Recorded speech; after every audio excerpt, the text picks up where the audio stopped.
سیرت نبی رحمت صلی اللہ علیہ وسلم، چیپٹر 11.1، غزوہ خیبر، محرم 7 ہجرہ۔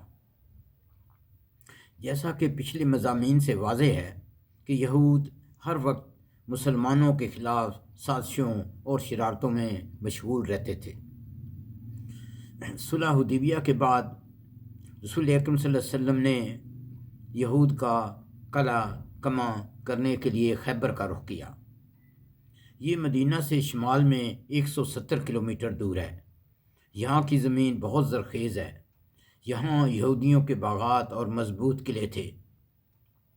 اللہ تعالیٰ نے سورۃ الفتح آیت نمبر 20 میں فرمایا، وَعَدَكُمُ اللَّهُ مَغَانِمَ كَثِيرَةً تَأْخُذُونَهَا فَعَجَّلَ لَكُمْ هَذَا۔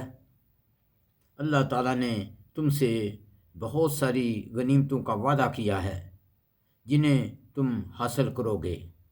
اس سے مراد خیبر کی غنیمتیں ہیں، پس یہ تو تمہیں جلدی ہی عطا فرما دی۔ آپ کو یاد ہوگا صلح حدیبیہ کے وقت مدینہ کے دیہاتی لوگوں نے رسول اکرم صلی اللہ علیہ وسلم کا ساتھ دینے سے انکار کر دیا۔ جب انہیں خیبر کی غنیمتوں کی خوشخبری کا پتہ چلا تو انہوں نے رسول اکرم صلی اللہ علیہ وسلم سے خیبر جانے کی اجازت مانگی، لیکن اللہ تعالیٰ نے معجزانہ طور پر رسول اکرم صلی اللہ علیہ وسلم کو ان کی ذہنیت کی کیفیت پہلے ہی بتا دی۔ سورۃ الفتح آیت نمبر 15۔ عنقریب پیچھے رہ جانے والے دیہاتی کہیں گے، جب تم خیبر کی غنیمتیں لینے جانے لگو گے ہمیں اجازت دو کہ ہم آپ کے پیچھے چلیں۔ وہ چاہتے ہیں کہ اللہ کا فرمان بدل ڈالیں، یعنی اللہ کا خیبر کی غنیمتوں کا اہل حدیبیہ کے لیے خاص کرنے کا وعدہ ہے، اور وہ چاہتے ہیں کہ اللہ کے فرمان کو بدل دیں۔ آپ انہیں فرما دیجیے، آپ صلی اللہ علیہ وسلم فرما دیں، تم ہرگز ہمارے پیچھے نہ آؤ۔ اسی طرح اللہ نے اس سے قبل کہا تھا۔ اب وہ کہیں گے، نہیں، بلکہ تم ہم سے حسد کرتے ہو۔ اصل بات یہ ہے کہ وہ لوگ بہت ہی کم سمجھتے ہیں۔ پس آپ بیت الرضوان والے 1400 صحابہ کرام کے ساتھ خیبر کے لیے روانہ ہوئے۔ راستے میں حضرت عامر بن عقیل نے سفر کے دوران یہ شعر پڑھے، اے اللہ، اگر تو نہ ہوتا تو ہم ہدایت نہ پاتے، نہ صدقہ کرتے، نہ نماز پڑھتے۔ ہم تم پر قربان، تو ہمیں بخش دے جب تک ہم تقوی اختیار کریں، اور اگر ہم ٹکرائیں تو ہمیں ثابت قدم رکھ اور ہم پر سکینت فرما۔ جب ہمیں للکارا جاتا ہے تو ہم اکڑ جاتے ہیں، اور للکار میں ہم پر لوگوں نے اعتماد کیا ہے۔ رسول اکرم صلی اللہ علیہ وسلم نے پوچھا، یہ کون شعر پڑھ رہا ہے؟ لوگوں نے کہا، حضرت عامر بن عقیل۔ آپ صلی اللہ علیہ وسلم نے فرمایا، اللہ اس پر رحم کرے۔ پھر قوم کے ایک آدمی نے کہا، اب تو عامر بن عقیل کی شہادت واجب ہو گئی۔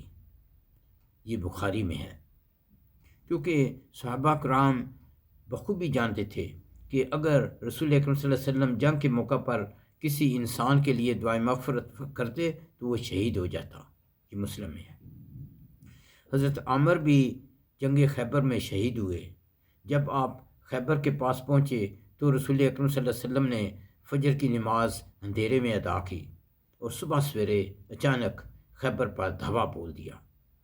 اہل خیبر اپنی کھیتی باڑی کا سامان لے کر نکل رہے تھے۔ اچانک لشکر کو دیکھ کر چیخیں مارتے شہر کی طرف بھاگے۔ رسول اکرم صلی اللہ علیہ وسلم نے یہ منظر دیکھ کر فرمایا، اللہ اکبر، خیبر تباہ ہوا، اللہ اکبر، خیبر تباہ ہوا۔ جب ہم کسی قوم کے میدان میں اتر پڑتے ہیں تو ان ڈرے ہوئے لوگوں کی صبح بری ہو جاتی ہے۔ یہ حدیث بخاری میں ہے۔ خیبر کے قلعے۔ خیبر کے 2 منطقے تھے۔ پہلے منطقے میں 5 قلعے تھے اور دوسرے منطقے میں 3 قلعے تھے۔ مسلمانوں نے سب سے پہلے قلعہ نعیم پر حملہ کیا۔ کئی دن لڑائی جاری رہی۔ ایک دن رسول اکرم صلی اللہ علیہ وسلم نے فرمایا، میں کل جھنڈا ایک ایسے شخص کو دوں گا جو اللہ اور اس کے رسول سے محبت کرتا ہے اور جس سے اللہ اور رسول محبت کرتے ہیں۔ ہر صحابی کی خواہش تھی کہ جھنڈا اسے ملے۔ صبح ہوئی تو آپ صلی اللہ علیہ وسلم نے فرمایا، علی بن ابی طالب کہاں ہیں؟ صحابہ کرام نے کہا، ان کی تو آنکھیں دکھ رہی ہیں۔ آپ نے فرمایا، انہیں لے آؤ۔ جب وہ آئے تو رسول اکرم صلی اللہ علیہ وسلم نے ان کی آنکھوں میں لعاب دہن لگایا اور دعا فرمائی تو وہ فی الفور شفا یاب ہو گئے۔ پھر انہیں جھنڈا عطا کیا اور آپ صلی اللہ علیہ وسلم نے انہیں یہ ہدایت دی کہ پہلے یہود کو اسلام کی دعوت دو۔ خدا کی قسم، اگر اللہ تعالیٰ تمہارے ذریعے ایک آدمی کو بھی ہدایت دے دے تو یہ تمہارے لیے سرخ اونٹوں سے بہتر ہے۔ یہ حدیث بخاری میں ہے۔ سب سے پہلے یہود کے بادشاہ مرہب اور حضرت عامر بن عقو میں مقابلہ ہوا۔ مرہب کی تلوار حضرت عامر کی ڈھال میں جا چبھی۔ حضرت عامر نے یہودی کی پنڈلی پر وار کیا تو تلوار پلٹ کر ان کے گھٹنے پر آ لگی۔ پھر اسی زخم سے ان کی موت واقع ہوئی۔ رسول اکرم صلی اللہ علیہ وسلم نے اپنی 2 انگلیوں سے اشارہ کرتے ہوئے فرمایا، ان کے لیے دوہرا اجر ہے، وہ بڑے مجاہد تھے، ان جیسے روئے زمین عرب پر بہت کم لوگ چلے ہوں گے۔ یہ حدیث مسلم اور بخاری میں ہے۔ پھر مرہب کے مقابلے میں حضرت علی رضی اللہ عنہ نکلے اور تھوڑی ہی دیر میں اس کا کام تمام کر دیا۔ مرہب کا بھائی یاسر کے مقابلے میں حضرت زبیر رضی اللہ عنہ نکلے، انہوں نے یاسر کو قتل کر دیا۔ بالآخر مسلمانوں نے قلعہ نائم پر قبضہ کر لیا اور یہود چپکے قلعہ صعب میں چلے گئے۔ قلعہ صعب کی فتح۔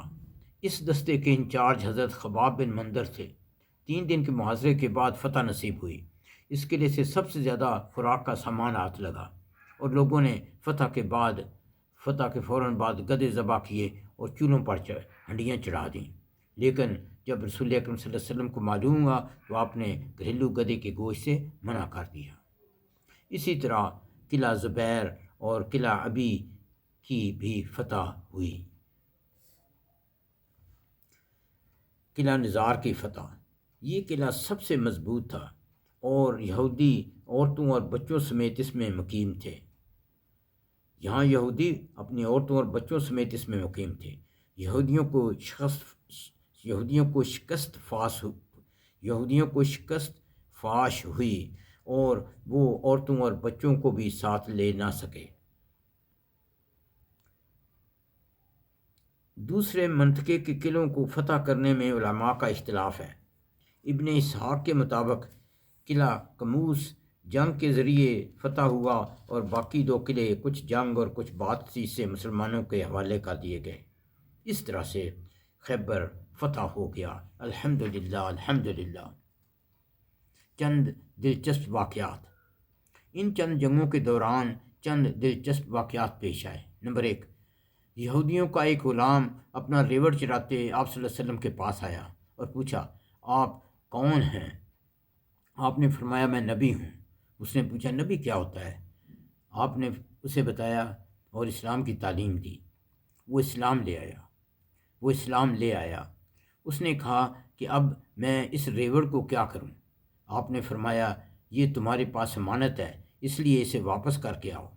اس نے ریوڑ مالک کو واپس کیا اور واپس آ کر مسلمانوں کی طرف سے لڑنے لگا اور شہید ہو گیا۔ اس کی تدفین کے وقت آپ نے اپنا منہ دوسری طرف کر لیا۔ آپ صلی اللہ علیہ وسلم نے اپنا منہ دوسری طرف کر لیا۔ لوگوں نے وجہ پوچھی تو آپ صلی اللہ علیہ وسلم نے فرمایا، اس کی جنت کی 2 حوریں اس کو خوش آمدید کہنے آئی ہیں، پس یہ شخص ایک نماز ادا کیے بغیر ہی جنت میں داخل ہو گیا۔ اس میں یہ بھی سبق ہے کہ کسی کی بھی کافر ہو امانت واپس کرنی چاہیے، اور یہ کہ اسلامی جنگ کا مقصد دوسروں کا خواہ مخواہ مال غصب کرنا نہیں بلکہ اللہ کا پیغام پہنچانے کے لیے ہے۔ واقعہ نمبر 2 بخاری میں ہے، ایک بدو مسلمانوں کی طرف سے خوب زور شور سے لڑ رہا تھا۔ سب نے کہا کہ یہ صاحب جنتی ہے۔ آپ صلی اللہ علیہ وسلم نے فرمایا نہیں، یہ جہنمی ہے۔ تھوڑی دیر بعد اس کا ہاتھ زخمی ہوا تو اس نے اپنی تلوار سے خودکشی کر لی۔ اسلام میں خودکشی جائز نہیں۔ دراصل وہ اپنا نام پیدا کرنے کے لیے لڑائی کر رہا تھا۔ جب اس نے دیکھا کہ ہاتھ زخمی ہو گیا ہے تو اب اپنے کرتب نہیں دکھا سکتا تو اس نے خودکشی کر لی۔ خیبر کے یہودیوں سے معاہدہ۔ یہودیوں کے سردار ابی الحقیق کا ایک بیٹا آپ کے پاس حاضر ہوا اور مندرجہ ذیل شرائط پر صلح کی۔ نمبر 1، قلعے میں جو فوج ہے اس کی جان بخشی کر دی جائے گی اور ان کے بال بچوں کو لونڈی یا غلام نہیں بنایا جائے گا۔ نمبر 2، وہ اپنے بال بچوں سمیت خیبر سے نکل جائیں گے۔ نمبر 3، یہود اپنے اموال، باغات، زمینیں، سونے چاندی، گھوڑے، زریں رسول اکرم صلی اللہ علیہ وسلم کے حوالے کر دیں گے، صرف اپنی پشت پر کپڑا لے کر جائیں گے۔ گو ابو داود میں ہے کہ خیبر سے جلا وطن ہوتے ہوئے یہود اپنی سواریوں پر جتنا مال لا سکے تھے لے جائیں۔ نمبر 4، رسول اکرم صلی اللہ علیہ وسلم نے فرمایا کہ اگر وہ مجھ سے کچھ چھپائیں گے تو اللہ اور رسول بری الذمہ ہوں گے۔ ابی العقیق کے دوسرے لڑکے کنانہ کے پاس بنو نذیر کا خزانہ تھا، لیکن وہ برابر انکار کر رہا تھا۔ آپ نے فرمایا کہ اگر خزانہ برآمد ہوا تو تجھے قتل کیا جائے گا۔ اس نے کہا جی ہاں۔ پھر ایک یہودی نے بتایا کہ کنانہ روزانہ اس ویرانے کا چکر لگاتا ہے۔ آپ صلی اللہ علیہ وسلم نے وہ ویرانہ کھودا تو خزانہ برآمد ہوا، تو رسول اکرم صلی اللہ علیہ وسلم نے اسے حضرت محمد بن سلمہ کے حوالے کیا، کیونکہ اس نے چکی کا پاٹ گرا کر قلعہ نائم کی دیوار میں سائے میں بیٹھے ہوئے حضرت محمود بن سلمہ کو قتل کیا تھا۔ حضرت محمد سلمہ نے اس کے بدلے کنانہ کو کام تمام کر دیا۔ اس کے بعد رسول اکرم صلی اللہ علیہ وسلم نے حی بن اخطب کی بیٹی صفیہ کو قید کر لیا، جو کہ کنانہ بن رقیق کے تحت تھی۔ یعنی صفیہ اور کنانہ کی حال ہی میں شادی ہوئی تھی۔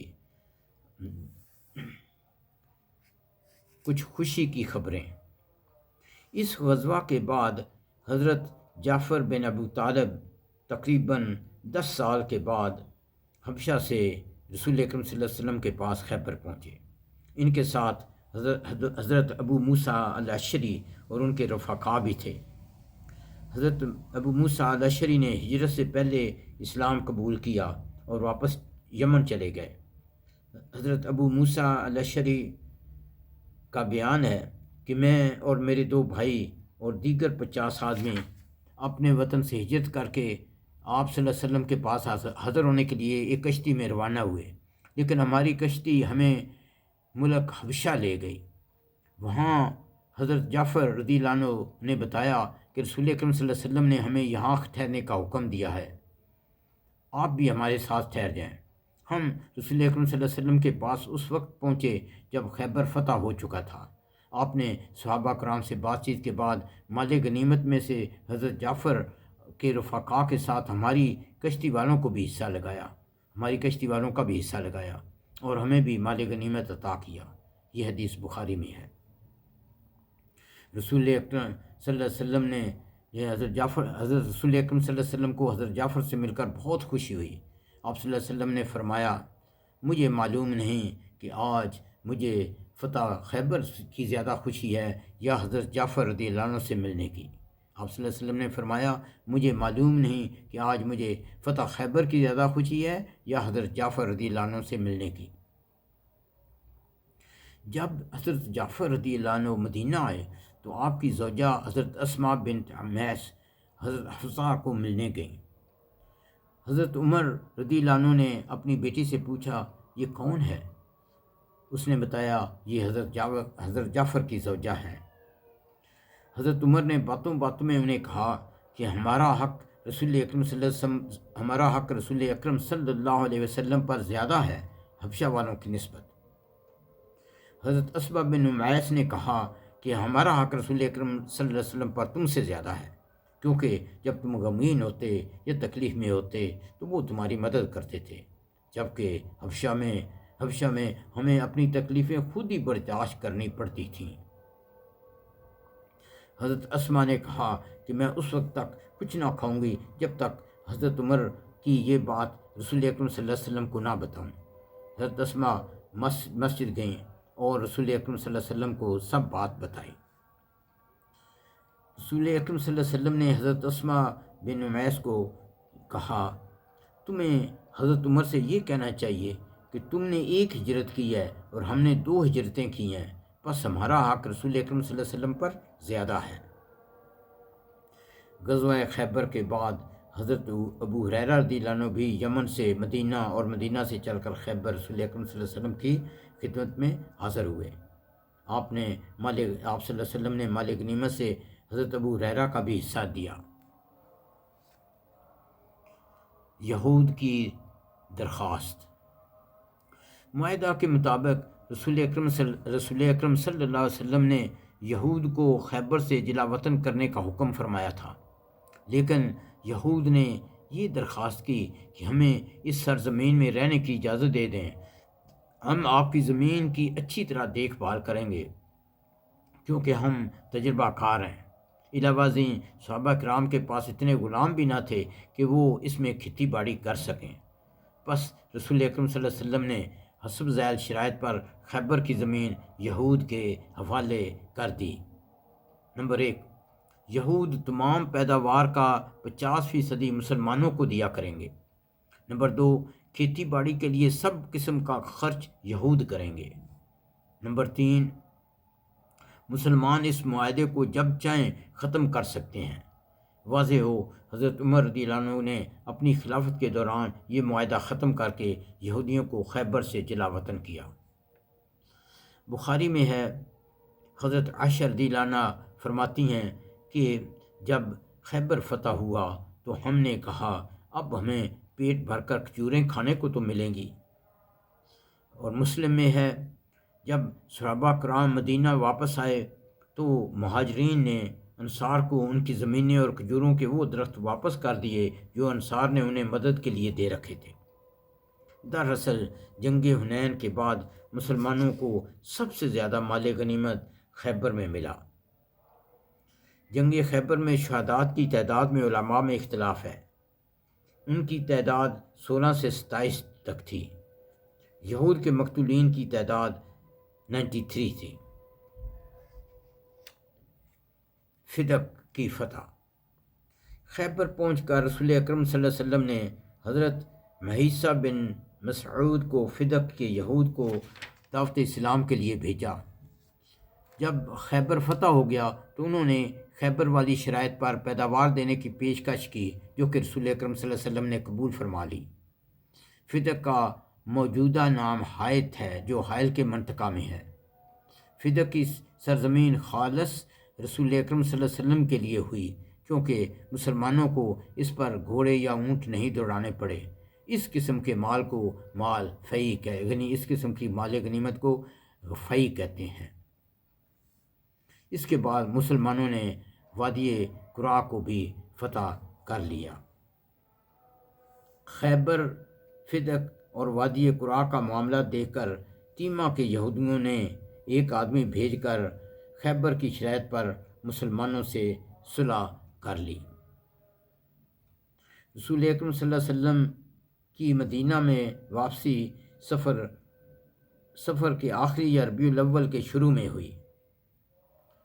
بخاری میں ہے، واپسی کے دوران جب مسلمان ایک وادی کے قریب پہنچے تو اللہ اکبر لا الہ الا اللہ، اللہ اکبر لا الہ الا اللہ کے نعرے بلند آواز میں لگائے۔ رسول اکرم صلی اللہ علیہ وسلم نے فرمایا، اپنے نفسوں کے ساتھ سہولت برتو، تم لوگ کسی بہرے اور غائب کو نہیں پکار رہے بلکہ اس ہستی کو پکار رہے ہو جو سننے والا اور قریب ہے۔ زہر آلود گوشت کا واقعہ۔ خیبر کی فتح کے بعد سلام بن مسکن کی بیوی زینب بن حارث نے پوچھا کہ رسول اکرم صلی اللہ علیہ وسلم کو بکری کا کون سا کھانا مرغوب ہے؟ اسے بتایا گیا دستہ۔ اس نے بکری کے دستہ میں زہر ملائی اور اسے پکا کر رسول اکرم صلی اللہ علیہ وسلم کو پیش کیا۔ آپ صلی اللہ علیہ وسلم نے اس گوشت کا ایک ٹکڑا منہ میں چبایا اور پھر تھوک دیا۔ آپ نے فرمایا کہ آپ صلی اللہ علیہ وسلم نے فرمایا کہ مجھے گوشت نے بتایا ہے کہ اس میں زہر ہے، مجھے گوشت نے بتایا ہے کہ اس میں زہر ملی ہے۔ اسی دوران ایک صحابی حضرت بشیر بن برا نے اس گوشت کا ایک لقمہ نگل لیا تو ان کی موت واقع ہوئی۔ رسول اکرم صلی اللہ علیہ وسلم نے زینب بن حارث کو بلا کر پوچھا تو اس نے اقرار کیا۔ اس نے کہا، میں نے سوچا اگر رسول اکرم صلی اللہ علیہ وسلم بادشاہ ہیں تو آپ کی وفات سے ہم خوش ہو جائیں گے، اور اگر آپ نبی ہیں تو آپ کا زہر اثر نہیں کرے گی۔ رسول اکرم صلی اللہ علیہ وسلم نے زینب کو معاف کر دیا۔ امام قیم کا کہنا ہے کہ پھر اسے زینب کو حضرت بشیر کے قصاص کے طور پر قتل کر دیا گیا۔ ربنا تقبل منا انك انت السميع العليم وتب علينا انك انت التواب الرحيم۔